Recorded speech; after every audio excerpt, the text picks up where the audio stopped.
Amazon CFO Brian Olsavsky speaking on the company's earnings call moments ago. The stock is lower after hours. Let's get to Deirdre Bosa. Deirdre. Hey, Melissa. Well, Amazon's India businesses, new challenges there. They were a focus at the start of the call. New government regulations. These would curb practices like steep discounts that have helped Amazon dominate the U.S. market. CFO Brian Olsavsky pointed to that uncertainty as the reason Q1 guidance was below expectations and says they're evaluating the situation. We remain committed to complying with all laws and regulations, and we will, but we're evaluating the situation. Our main issue and our main concern is trying to minimize the impact to our customers and sellers in India. We've built our business around price selection and convenience. We don't think the changes help in those dimensions for both the customers in India and also the sellers. Now, over the last few minutes, the focus has really been on growth margins, and that could be what's bringing shares down further, now down about almost 3%.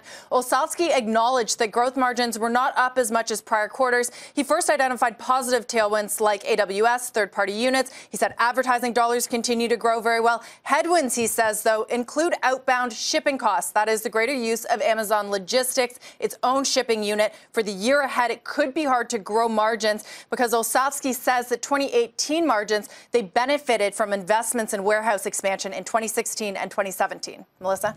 All right, Deirdre, thank you. Deirdre Bosa in San Francisco. Let's get back to Gene. So, Gene, how do you grade the quarter?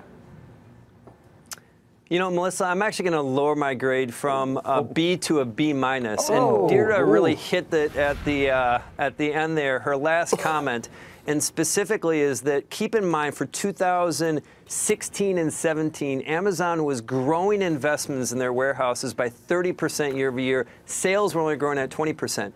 2018, they benefited from that because they basically had built this infrastructure that had a positive impact on margins. And so this comment is what we called the lowering of the grade, that really to expect more muted margin expansion in this year. And that's obviously a key part of the story. And I would say the scoreboard is broke when it comes to Amazon.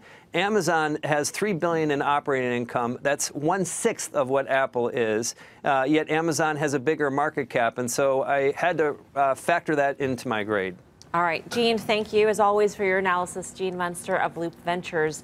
Can I ask you a quick question? I'm sorry. Yes, I know we got to go. So last night we established that a B in your house was B plus, I thought, was it? And what would a B minus? You're not eating. You're not an emotional person. You're not eating. You're not eating. You're not going out of the house. You're doing nothing but studying.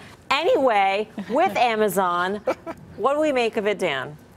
You know, I think it's fine. I mean, listen, sentiment has been so positive, right? And if you want to kind of talk about that 35% peak to trough move that it had over the last 4 months, you had a reset of sentiment. So the fact that the stock had some issues in the quarter and the guidance, and it's only down a few percent, I think that's kind of okay. I'm not saying to buy it here, but, you know, I mean, it's fine.